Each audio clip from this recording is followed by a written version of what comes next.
जादुई फूल बेचने वाला भूत। रामनगर नाम का एक गांव था। उस गांव से दूर एक सुनसान जगह थी जहां पर एक डरावना भूत रहता था। उस भूत ने अपने घर में तरह तरह के रंग बिरंगे फूल उगा रखे थे, जिन्हें वो टोकरे में भरकर आम आदमी के रूप में बेचने के लिए ले जाया करता था। रामनगर के पास ही में एक बस स्टैंड था, जहां एक दिन वो भूत एक आम आदमी के रूप में अपना फूलों से भरा टोकरा लेकर जाता है और बोलता है, अरे वाह, फूल बेचने के लिए ये जगह तो सबसे बढ़िया है। यहाँ तो बहुत से लोगों का आना जाना लगा ही रहता है। तभी वहां एक बस आकर रुकती है और भूत जोर जोर से आवाजें लगाने लगता है। फूल ले लो, फूल, सुंदर सुंदर रंग बिरंगी फूल ले लो, फूल। तभी बस में बैठा एक आदमी फूल वाले को बुलाता है। अरे फूल वाले भैया, ये लाल वाले फूल कैसे दिए हैं? साहब, ये लाल फूल है 10 रुपए में एक। अरे भाई, 10 रुपए में सिर्फ एक? इतने में तो एक पूरी माला आ जाएगी। अरे साहब, चलिए आपको 10 रुपए में 2 फूल दे देता हूँ। घर जाकर अपनी धर्मपत्नी जी को दीजिएगा। ये लाल फूल देखेगी तो वो बहुत बहुत खुश हो जाएंगे। बस में बैठे कुछ और लोग भी उससे फूल खरीद लेते हैं और बस वहां से चली जाती है। भूत हंसते हुए बोलता है, आज तो मजा ही आ गया, मेरे काफी फूल बिक गए। अरे इन सब लोगों को क्या पता कि मेरे इन फूलों की खुशबू जो भी सुंदर औरत लेगी वो मेरे वश में हो जाएगी, और इन फूलों का असर सिर्फ सुंदर औरतों पर ही होगा, और वो सब छोड़ छाड़ कर मेरे पास भागी चली आएंगी। ऐसा बोलकर भूत जोर जोर से हंसने लगता है और अपने घर चला जाता है।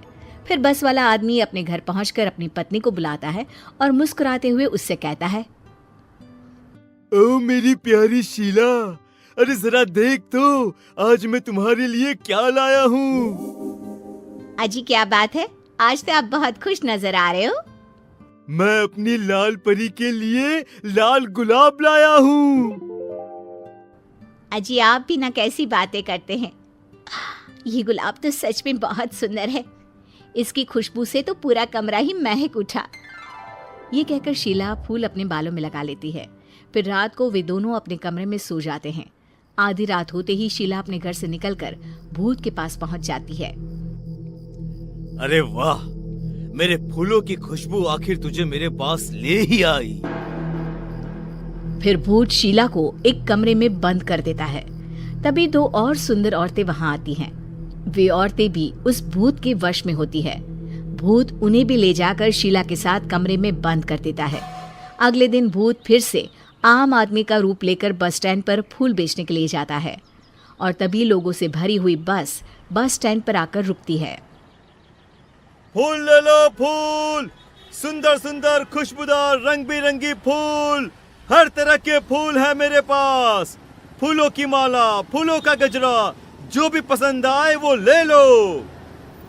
अभी बस में 2 दोस्त रामू और श्यामू बैठे होते हैं। अरे फूल वाले, एक सुंदर सा गजरा तो देना भाई। अरे वाह रामू, क्या बात है, भाभी जी के लिए गजरा? हाँ भाई, तेरी भाभी को बालों में फूल लगाना बहुत पसंद है। अरे श्यामू, तू भी कुछ ले ले अपनी पत्नी जी के लिए, वो भी खुश हो जाएंगी। हाँ हाँ भाई, अरे तुम भी एक गजरा ले लो अपनी पत्नी जी के लिए। वैसे भी सुंदर औरतें बालों में फूल लगाकर और भी सुंदर लगती हैं। ठीक है भाई, अगर तुम इतना कह रहे हो तो एक गजरा मुझे भी दे दो। उसके बाद वे दोनों गजरा लेकर वहां से चले जाते हैं और घर जाकर अपनी अपनी पत्नियों को गजरा दे देते हैं। श्यामू अपनी पत्नी लीला से कहता है, सही कहा था उस फूल वाले ने, सुंदर औरतें बालों में फूल लगाकर और भी सुंदर दिखती हैं। जी आप भी ना कैसी बातें करते हैं। चलिए अब सो जाइए, काफी रात हो गई है। फिर वे दोनों सो जाते हैं। आधी रात होते ही लीला उठती है और अपने कमरे से निकलकर भूत के पास चल पड़ती है। तभी श्यामू लीला को बाहर जाते हुए देख लेता है और लीला को आवाज देता है, अरे भगवान, आधी रात को कहाँ जा रही हो? पर लीला पर भूत के फूलों का असर होता है थोड़ी दूर जाकर लीला गायब हो जाती है और भूत के पास पहुंच जाती है। शामू ये सब देखकर डर जाता है। थोड़ी देर में सुबह होती है और शामू भागते हुए अपने दोस्त के पास जाता है और उसे सारी बात बताता है। अरे भाई, ये क्या बोल रहे हो? कल रात से तेरी भाभी भी नहीं मिल रही है। जब से उसने अपने बालों में गजरा लगाया तब से वह बस फूलों की बातें किए जा रही थी। भाई, हो ना हो हमारी पत्नियों के गायब होने के पीछे जरूर उस फूल वाले का हाथ है। फिर वे दोनों बस स्टैंड पर जाते हैं और फूल वाले का पीछा करते हैं। पीछा करते हुए वे भूत के घर तक पहुंच जाते हैं और चुपचाप खिड़की से देखने लगते हैं। फूल वाला आम आदमी अब अपने भूतिया रूप में आ जाता है, जिसे देखकर सारी औरतें बहुत डर जाती हैं और जोर जोर से चिल्लाने लगती है। अरे नाश पीटे, हमने तेरा क्या बिगाड़ा है जो तू हमें यहाँ पकड़ कर ले आया है?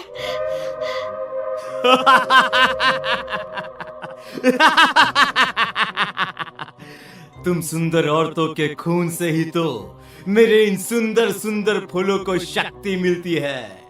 जितनी ज्यादा फूलों को शक्ति मिलेगी मैं उतना ही ताकतवर बनूंगा और फिर पूरे गांव पर सिर्फ मेरा ही राज होगा। आज आधी रात को ही मैं एक एक करके तुम सारी सुंदरियों का खून अपने फूलों में डालूंगा। रामू और श्यामू ये सब खिड़की से देख और सुन रहे होते हैं। तभी रामू बोलता है। अरे भाई श्यामू, ये फूल बेचने वाला तो भूत निकला। अब हमें इन सभी औरतों को भूत के चुंगल से निकालने के लिए कुछ न कुछ करना ही होगा। हाँ भाई, हमारी पत्नी भी तो हमारे लिए कितना कुछ करती है। आज हमारी बारी है इनके लिए कुछ करने की। ये कहकर दोनों गांव चले जाते हैं और गांव के सरपंच को सारी बात बताते हैं। तभी कुछ और लोग भी वहां आ जाते हैं। उनमें से एक आदमी सरपंच से कहता है। सरपंच जी, मेरी बीवी भी 2 दिनों से गायब है। कहीं वो भी उस भूत के पास तो नहीं चली गई? तभी रामू सरपंच से कहता है। सरपंच जी, मेरे पास एक आइडिया है। क्यों न मैं और श्यामू औरत के रूप में किसी तरह उस भूत के पास चले जाए और मौका मिलते ही उसके बगीचे से फूलों को तोड़ दे। अपनी पत्नियों को बचाने के लिए तुम सब उस शैतान भूत से भी लड़ने को तैयार हो। ये देखकर मुझे बहुत खुशी हो रही है। अरे भाई, रात होने वाली है। भूत उन सब औरतों को कुछ करे उससे पहले हमें वहां पहुंचना होगा। ये कहकर सभी वहां से चले जाते हैं। रामू और श्यामू साड़ी पहनकर भूत के पास जाते हैं। अरे वाह, आज तो मजा ही आ गया। तुम दोनों कितनी सुंदर हो कि सबसे पहले मैं तुम दोनों का ही खून अपने फूलों में डालूंगा। भूत ये कहकर जोर जोर से हंसने लगता है। अरे मर गया रे नास पिचा, अरे सबसे पहले हमें ही मार डालेगा। रामू मौका देखकर सरपंच और गांव के बाकी लोगों को भूत के फूलों के बगीचे में ले जाता है और सभी मिलकर फूलों को तोड़ देते हैं। जैसे ही फूल टूटते हैं भूत जलने लगता है और जोर जोर से चिल्लाने लगता है। तुम दोनों ने मेरे साथ धोखा किया है, मैं तुम दोनों को नहीं छोड़ूंगा। आखिर भूत राख में बदल जाता है। सभी औरतें भूत के चंगुल से निकलकर बहुत खुश होती हैं और